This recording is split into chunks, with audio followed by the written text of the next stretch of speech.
Olá, tudo bem? Tudo certo? Tudo ok por aí?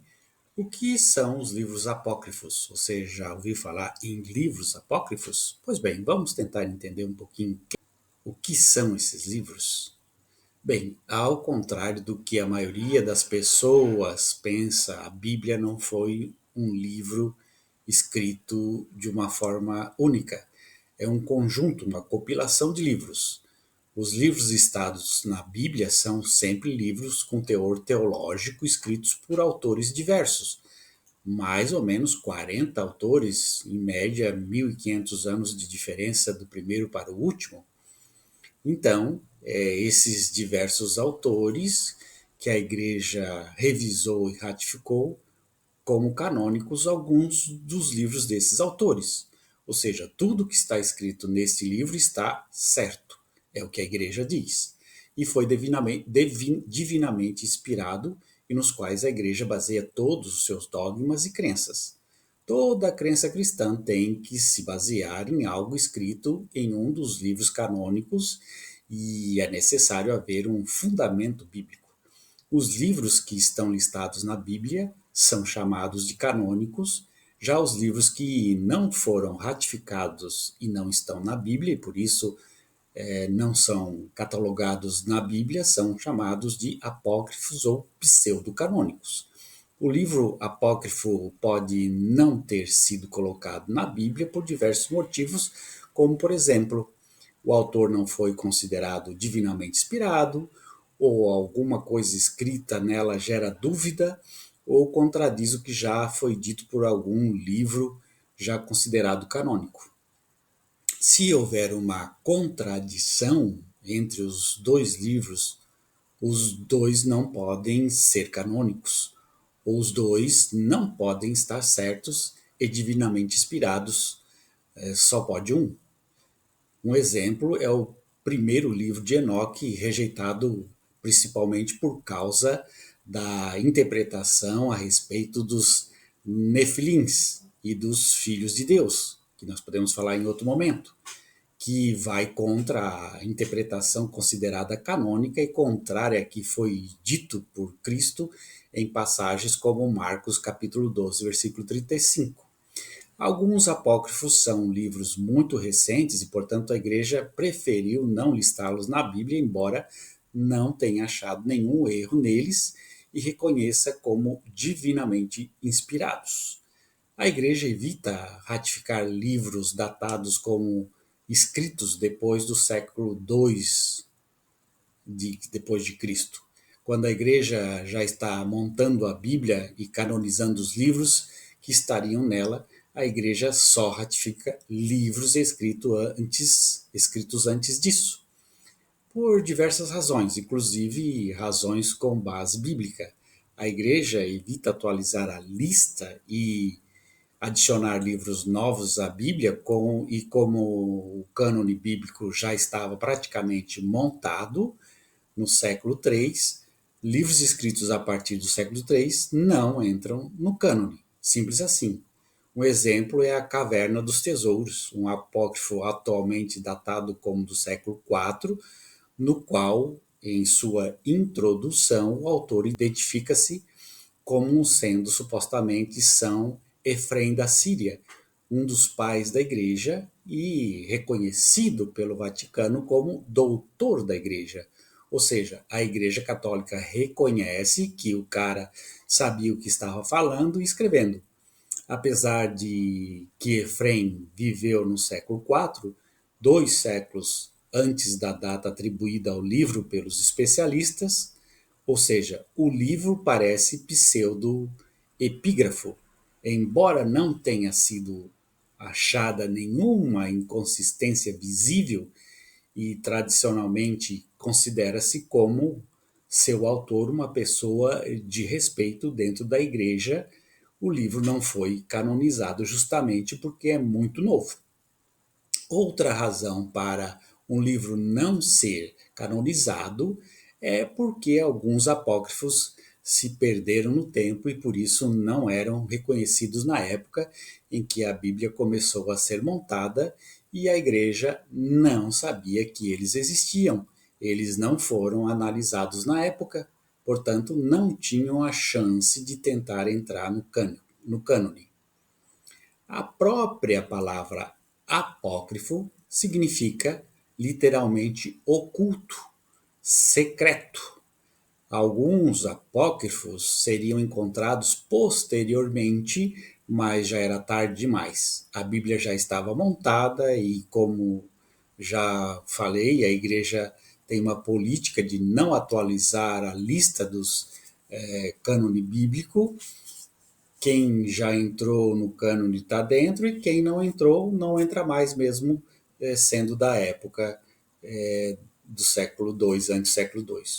Um exemplo é o apócrifo conhecido hoje como Gênesis Apócrifo, que só foi encontrado na década de 1950 em Qumran, entre os chamados manuscritos do Mar Morto.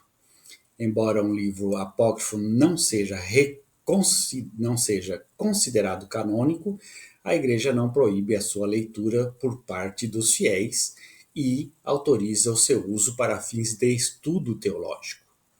Em algumas Bíblias, como a King James, a Bíblia em inglês, alguns livros apócrifos aparecem, embora que não listado entre os canônicos, mas sim no finalzinho entre os apêndices e os anexos. Algumas tradições cristãs estão baseadas em informações fornecidas por apócrifos, mas que não foram mencionados nos livros canônicos. Por exemplo, entre os católicos há uma tradição que diz que São Pedro morreu crucificado de cabeça para baixo. A Bíblia mesmo não diz como foi a morte dele.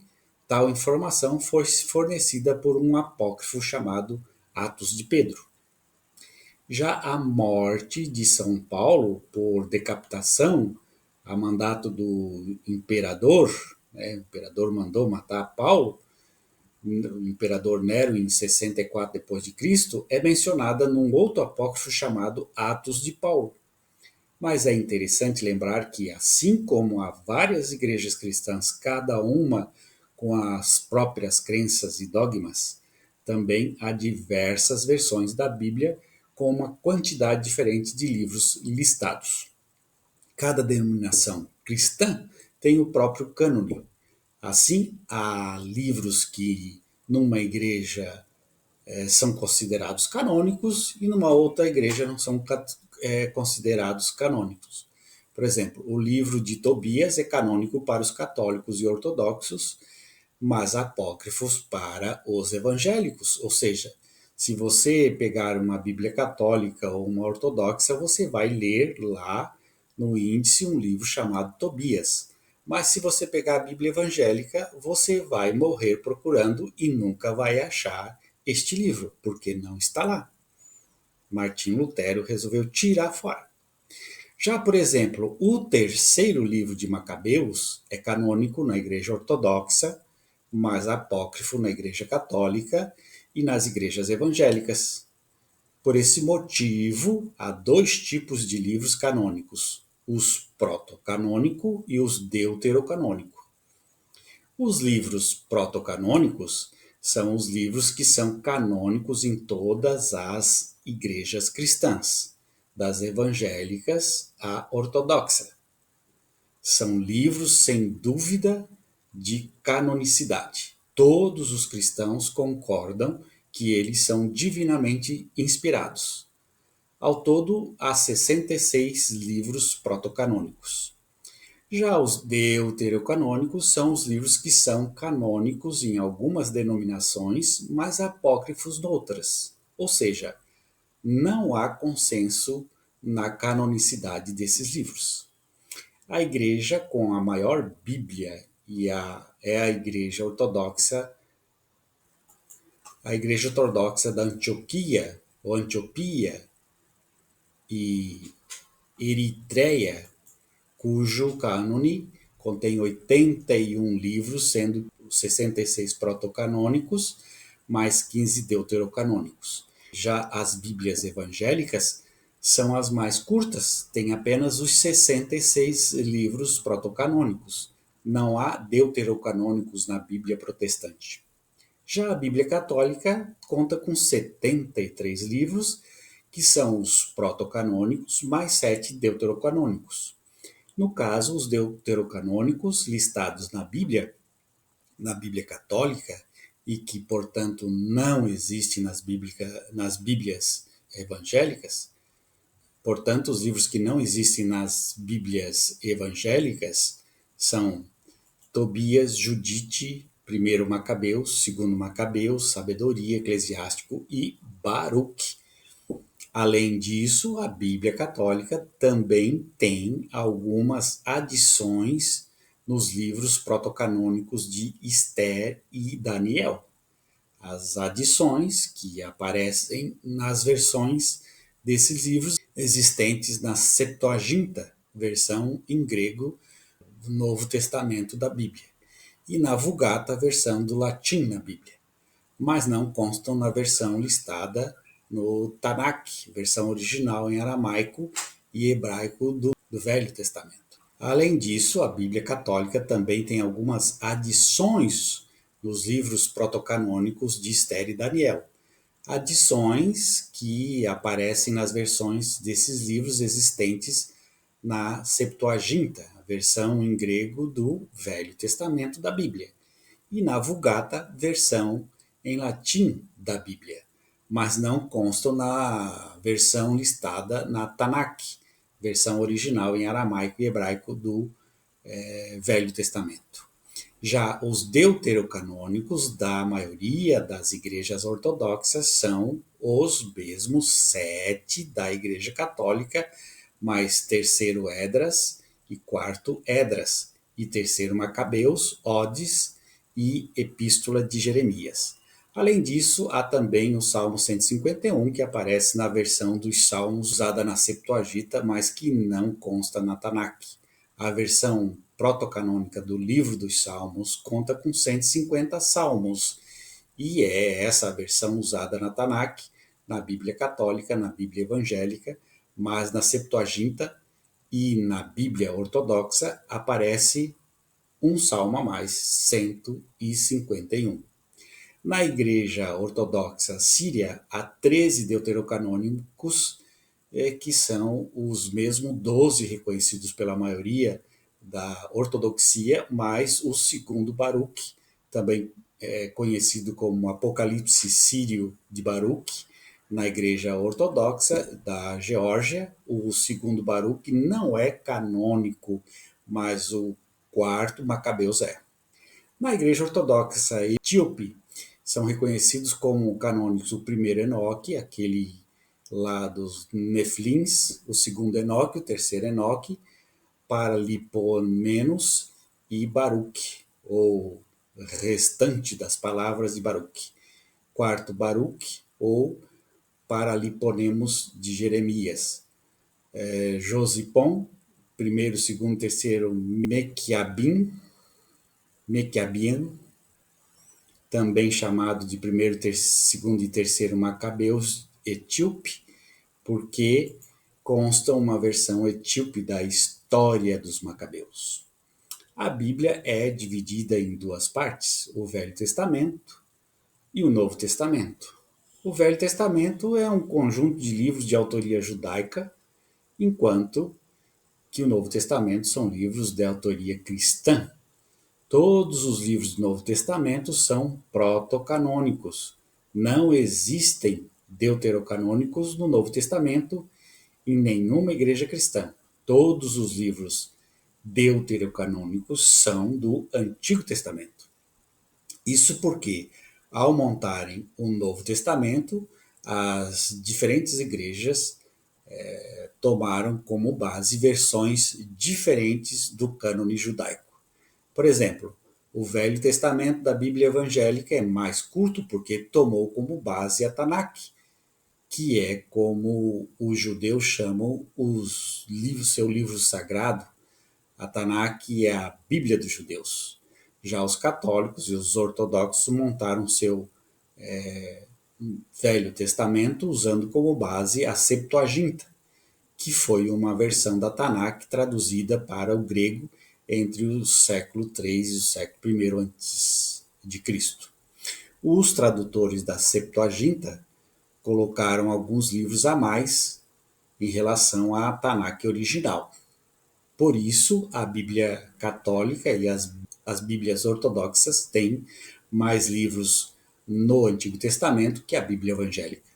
Por exemplo, o já citado Tobias consta na Septuaginta, mas não consta na Tanakh, e como a Bíblia católica se baseou na Septuaginta, enquanto a evangélica na Tanakh, Tobias aparece na católica, mas não na evangélica. Além disso, os livros dos Salmos, Daniel e Esther são protocanônicos, ou seja, estão tanto na Tanakh quanto na Septuaginta. Mas na Septuaginta, esses livros são mais longos, tendo capítulos, salmos e passagens que não aparecem na versão dos mesmos livros da Tanakh. Os próprios nomes das categorias explicam isso. Protocanônico significa aquilo que foi considerado canônico primeiro, ou seja, o que aparece na Tanakh, enquanto que os deuterocanônicos é aquilo que foi considerado canônico depois, num segundo momento, foi colocado depois, na Septuaginta. Proto significa primeiro, deutero significa segundo.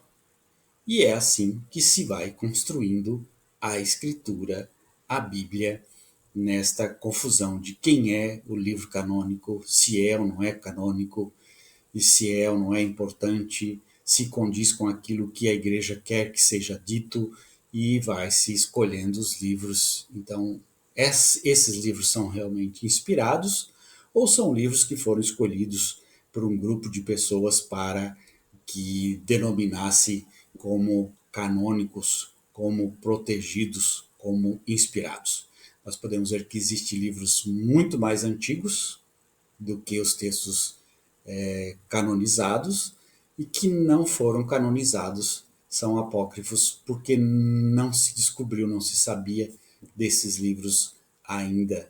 E como a igreja fechou a possibilidade de novos livros na Bíblia, logo esses livros são descartados e são chamados como livros inspirados, mas apócrifos, fora daqueles que são inspirados por Deus para a humanidade. Então, essa confusão toda, você tem aí a sua Bíblia, que não é um livro só, são vários livros escritos em várias épocas por vários autores, passado de pai para filho. Os escribas escreveram de um jeito, outros escribas escreveram de outro jeito, acrescentaram, tiraram, não é? Conforme a necessidade da igreja. E hoje, depois lá do ano 1500, quando surge lá a possibilidade dos livros, né? Da tipografia, aí parou-se de fazer dos livros o que quisessem. Embora os tradutores ainda fazem dos livros o que querem, né? Os católicos traduzem do jeito, os evangélicos traduzem de outro jeito, e assim por diante, cada um traduz e diz aquilo que quer da Bíblia. Esse livrinho cheio de mitos que para alguns significa a verdade de Deus e para outros significa um livro que rouba de outras culturas mitos e põe em prática na sua cultura. E de um Deus politeísta passa para um Deus monoteísta e discrimina todos os outros deuses para que um Deus só fosse dominador e aquele povo só fosse escolhido, e os outros que se danem, que morram, ou que se subjuguem àquele povo que Deus escolheu, né? O Deus El, que fazia parte do panteão dos deuses, um grupo de deuses. El estava lá no meio deles, né? E era o chefe. E o Deus Jeová, Javé, era um dos deusezinhos que compunham o panteão. Se escolhe esse Javé como Deus de um povo, e se diz que esse Deus é o Deus verdadeiro, e se elimina todos os outros deuses e todos aqueles que seguiam os outros deuses, e se prega então um Deus único. É isso que os textos bíblicos querem nos trazer. Um grande abraço. Tchau, tchau.